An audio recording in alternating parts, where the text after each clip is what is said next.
Hey everybody, welcome back to The Huddle, the Review.com's weekly sports show. I'm Executive Editor Rob Toder of the Alliance Review, joined as always by Mike Brown, our sports editor. And today, Mike, we're going to talk about wrestling. And first, before we look ahead to the tournaments, believe it or not, the tournaments are starting this weekend. Let's go back to the end of the regular season and a really fantastic match that kind of summed up the season between West Branch and Marlington. It really was, Rob. I was there. I covered that. It was a fantastic atmosphere for both schools. And Marlington, like I said last week, they've been flying under the radar with the young team, and that team has really come around. And West Branch found that out firsthand last Thursday night because, you know, Marlington rolled out to a lead, had a 7-point lead with 2 matches to go, and West Branch needed to get 2 pins to win that match by the Sharp brothers and got them. But Marlington, all underclass lineup, and Kurt Hamilton said even though they wanted to win the match, the key for him was making a statement for next year, and he certainly made a positive statement in that match, what they did. Talk a little bit about the Sharp brothers coming through with the win, and really a great story about why there's 2 of them wrestling this year. That's right, yeah. Logan, who wrestles at 220, couldn't beat his brother the last 2 years, and obviously his brother finished 3rd in the state last year, so there aren't too many people in the state who are going to beat him. So Logan dropped 70 pounds to get down to 220, and he has just dominated everybody. I mean, he placed highly at Top Gun and has just dominated everybody in the dual meet since moving down to 220. It's a great story. I mean, to lose 70 pounds, you talk about dedication to the sport. I mean, there's the kid that's right at the top, in my opinion. Yeah, and I guess the key for him would be to lose the weight, but don't lose the strength. Because right, he's got that 285-pound strength, but he's wrestling at 220 pounds. That's right. That's right. So that sets up West Branch winning the NBC title outright again. Yep. That's 7 years in a 7 row. straight. Yep. And so the Warriors are flying high.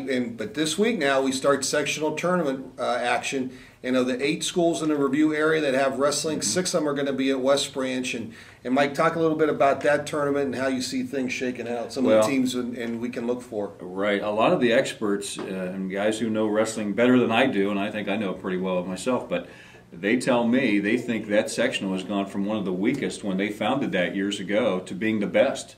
And when you look at the lineup, you've got West Branch is there, and Canfield's there, and Crestwood's there, and Fieldwood has a great team is there, and Warren Howland is there, and Southeast is there, and Louisville's there, and Marlington's there. I mean, it goes on and on. There is not a weak team. And Poland's wrestling program has really come a long way. There's another really good I mean, there are no weak teams in that sectional. So to get through that, you're going to have to really battle this weekend.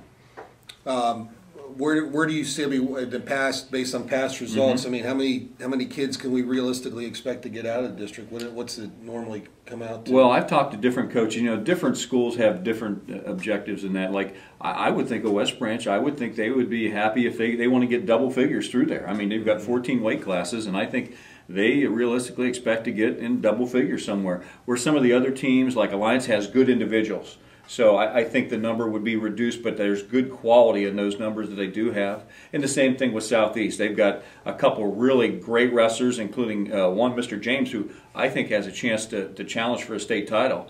So they're going to have real good quality. Might not have the overall numbers, but have very good quality in numbers that do make it through. Yeah, and really the key at any level of the tournament is to get in the top 4, but you want to place a little bit higher so you don't have that tough draw coming out into the next weekend. Yeah, so many coaches tell me that's so important. You want to come out of the sectional as a 1 or 2 because you'll be cross-bracketed away from other ones, at least initially in the first round of the district. And a lot of times, especially with young wrestlers, Rob, you hear like you might come out as a sectional champ, but you're young and you're a little bit nervous, and sometimes those guys get clipped in their first match at the district. So coaches tell me you want to come out as highly as possible. If you come out at number 1 in the sectional, you're going to face a number 4 sectional finisher from another sectional, and that's usually bodes well for you. You can, if you have a case of the nerves, you can get by it with maybe a guy who's not as good in the first round of the district.